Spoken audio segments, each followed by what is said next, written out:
This is an essay on everything and stuff. Let's call it Philosophy for Dummies. You know, existence is really strange. What is this? I mean, all of this. What is this? What is all this stuff? What am I? What are you? What is this cat next to me? What is this rock on the ground? What is this sky above me? What the hell am I supposed to do here? Does anyone have a user manual? Is there a help facility somewhere on this site? So what is he on about? Well, I was asking questions. It's wondering, pondering, reflecting, and thinking about the nature of reality, this universe that we find ourselves in, and all the stuff in it, both the things that we experience and those possible things that we do not. We've given a name to this sort of phenomenon, this asking of questions about the nature of things thing. We've decided to call it philosophy. To be even more specific, we might call it something like ontology, or just, how about metaphysics? We've been doing it since we were able to ask questions, and we've gotten pretty good at thinking up and asking questions. We continue to add new questions all the time. There's almost no limit to the amount of questions that we figure out how to ask. Seems that we've even found some answers to some of our questions along the way.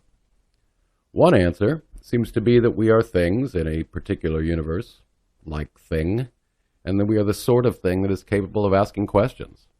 It also seems that we are, that is to say, we seem to exist somehow. So that's an answer too. We could be wrong though. Maybe we aren't at all. I don't know. Ask Descartes. He apparently thinks he has the answer. These sorts of questions originally got asked silently in our heads, before we even decided to call them questions at all. And given that we quickly discovered that we were seemingly not alone, we, or rather the I, began to wonder if we were the only one who had questions. We even wondered what the hell an I was anyway.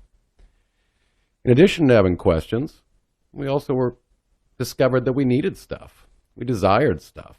Stuff like food, water, sleep, and companionship, and not surprisingly, answers.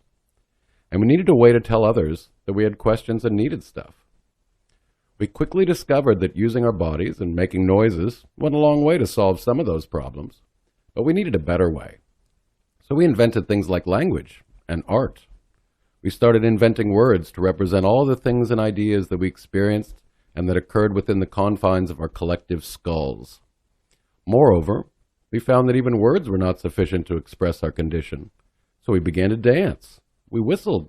We sang. We invented rituals. We decorated. We carved, drew, and painted on stuff, sometimes even ourselves. Hell, we should at least find something interesting to do with all this time, right? The rest is our history from those more humble beginnings until now. We've been doing this whole philosophy thing for a long time, even before we had a word for it. You know what else we've been doing for a long time? We've been doing science. In essence, they're really the same thing, part of the same project, the effort to figure out what the hell is going on here.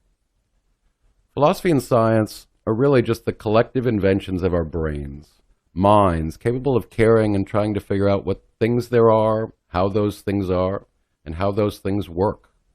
We even invented another really interesting thing, the why question, and thus teleology was born, an entire philosophical domain of question asking about a hypothetical thing in the universe which we refer to as purpose.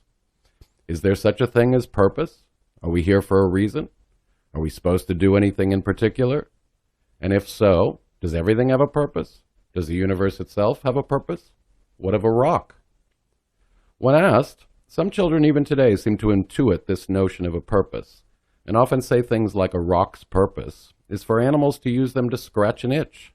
They seem to attribute almost an agency to that seemingly inanimate thing, the rock. A rock is an itch-scratching agent. I suppose that makes sense, given that we seem to have something like agency ourselves. Why not everything else? From there, we decided to attribute agency to all sorts of things, rocks, trees, and other animals.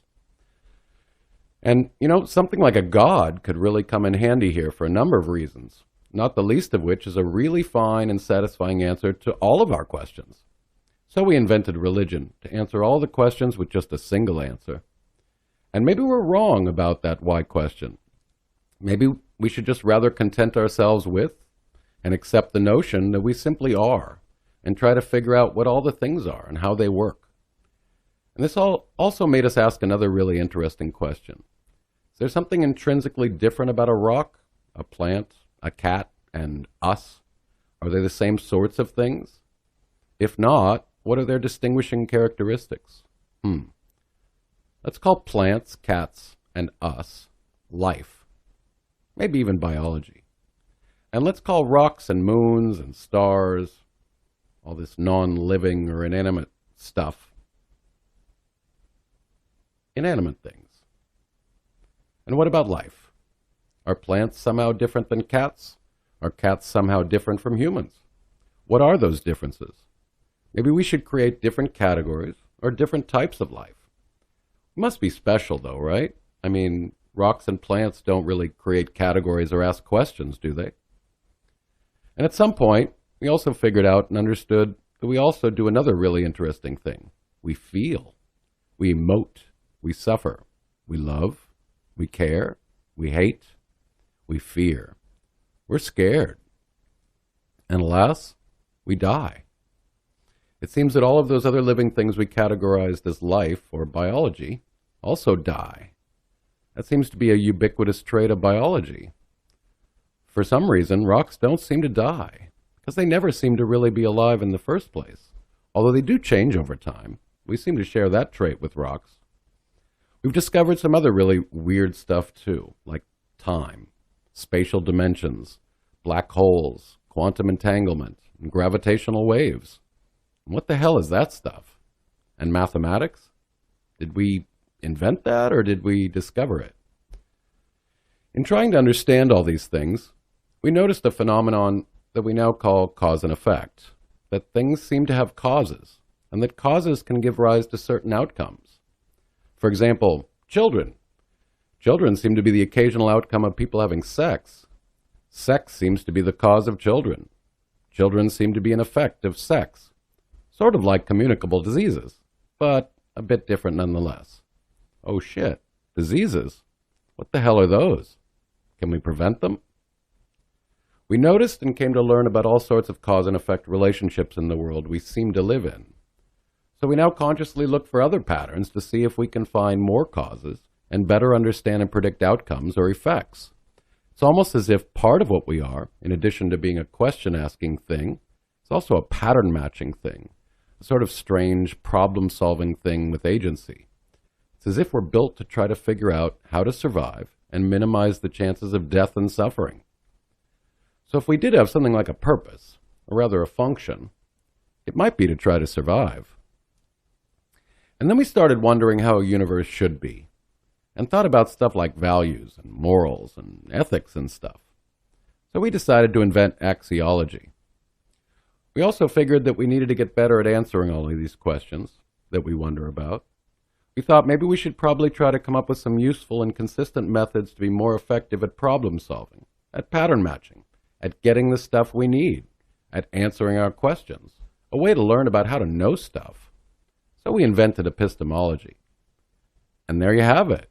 That's sort of where we are. Well, I mean, sure, there's probably a bit more detail like formal logic, different forms of reasoning, and other stuff in there too. And oops, I forgot something about epistemology. As we were thinking about this whole way of knowing stuff, we decided to invent a special form of epistemology, which was referred to a bit earlier. We call it science. We've also been doing that since the beginning, but we thought we'd better formalize it, so we invented a thing called the scientific method, and we keep tweaking it to make it better. Sometimes we're wrong when we do it, but we've learned a bunch of cool stuff using it. So far, that's been the most dependable knowing thing we've really discovered. And science is a lot of work, so we try to divvy up the tasks, segregate the work, and break it down into a useful division of labor to get at it. So we created a bunch of different kinds of science. We thought it made sense to split up the work into two major categories, the physical sciences, and then everything that had only to do with the detail about human and other animal stuff. We call those the social sciences. And last, but not least, we needed more areas of inquiry to finish up. So we invented stuff like humanities and a separate category for beauty, which is beautiful after all, and stuff we like and don't like, and try to figure out why we think some stuff is cool and some stuff is not so cool. We called that aesthetics. That's really all I got for the moment. I'll get back to you, though, with any updates. And sorry if I forgot any stuff. There's a lot of stuff. And damn it, how could I forget poetry? We need that thing too, except for bad poetry. I'll need to refer to aesthetics, though, to figure out why I don't like some of it. And pizza. We need pizza. So we invented that too.